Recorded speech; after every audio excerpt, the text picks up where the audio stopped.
అన్ని చోట్ల వెతికామన్నా, ఎక్కడా కనిపించలేదు. వాడు మనకు భయపడి పారిపోయి ఉంటాడు. ఇక మీద సచిన వాడు ఈ ఊళ్ళో అడుగు పెట్టలేడన్నా. ఆ పిరికి ఏదో వదిలేద్దామన్నా. ఎవరిని వదలమంటున్నావురా? చావంటే ఏంటో తెలుసా నీకు? దాని దగ్గరికి వచ్చిన వాణ్ణిరా నేను. అదే పూర్ణ మార్కెట్ లో వాణ్ణి నిలబెట్టి ఈ చేతులతో వాణ్ణి ముక్కలు ముక్కలుగా నరికి వాడి రక్తాన్ని పొలిగా వెదజల్లుతాను. మార్కెట్ లో కొండారెడ్డంటే వణుకు పుట్టాలి. నాకు కావాలి. ఆ రోజు వాడి బాబును కొట్టినందుకే వచ్చాడు. వాడి కుటుంబాన్ని నాశనం చేయండిరా. ఎక్కడున్నా వస్తాడు. ఏ విద్య, ఏం చేస్తున్నావు? వెలిగిస్తున్నానమ్మా.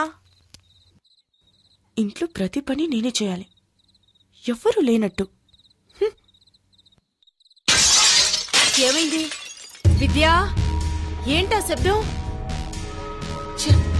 ఇది కూడా సమయానికి వెలగదు. ఒకే ఒక కొవ్వొత్తి వెలిగింది. విద్యా, ఏంటిది?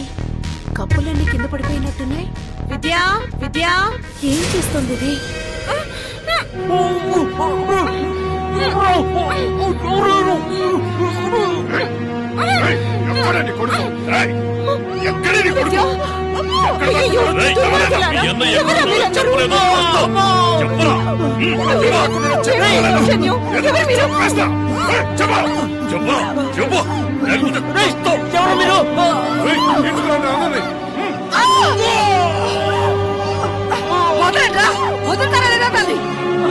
చంపేస్తాను.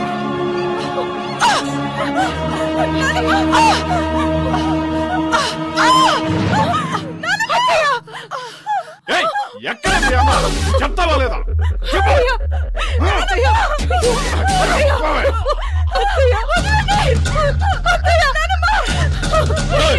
రేపట్లోగా మీ అన్న రాలేదో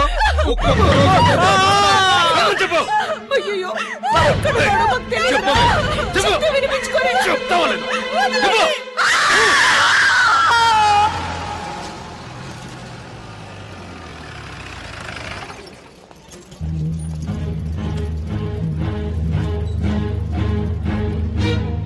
చూసారా జనార్దన్, నేను చెప్పాను కదా, ఈ ఊళ్ళో పోలీస్ కుటుంబాలకే సేఫ్టీ లేదు. కొండారెడ్డి మీద చట్ట ప్రకారం యాక్షన్ తీసుకోవాలి సార్. ఏం యాక్షన్ తీసుకోగలం? కొండారెడ్డిని ఎదిరించి ఎవరు ఏం చేయలేం జనార్దన్. ఇన్స్పెక్టర్ కూడా ఊళ్ళో లేరు. ఈ టైంలో మన ఇష్టానికి మనం ఎలాంటి యాక్షన్ తీసుకోలేం. దయచేసి నేను చెప్పేది అర్థం చేసుకోండి. కొండారెడ్డి చెప్పాడంటే చేస్తాడు. ఒక్క శక్తి కోసం మీ కుటుంబం మొత్తాన్ని బలి చేసుకోకండి సార్. శక్తి ఎక్కడున్నా ఫోన్ చేసి పిలిపించండి. కొండారెడ్డి కాళ్ళు చేతిలో పట్టుకుని క్షమాపణ అడిగితే సమస్యలన్నీ తీరిపోతాయి. జనార్దన్,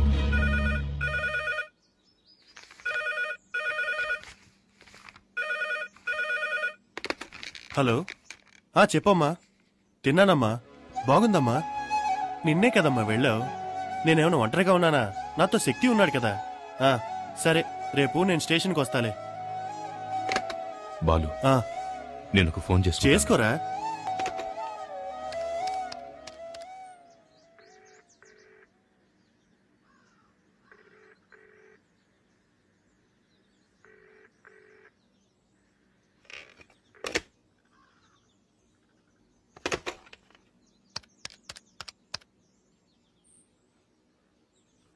హలో సార్, నేను జనార్దన్ గారు అబ్బాయి శక్తిని మాట్లాడుతున్నాను. నానున్నారా? శక్తి ఎక్కడున్నా?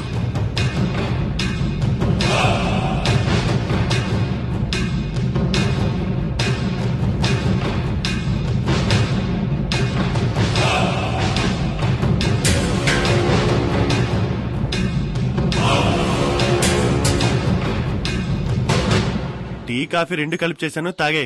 శక్తి, శక్తి, శక్తి. హలో.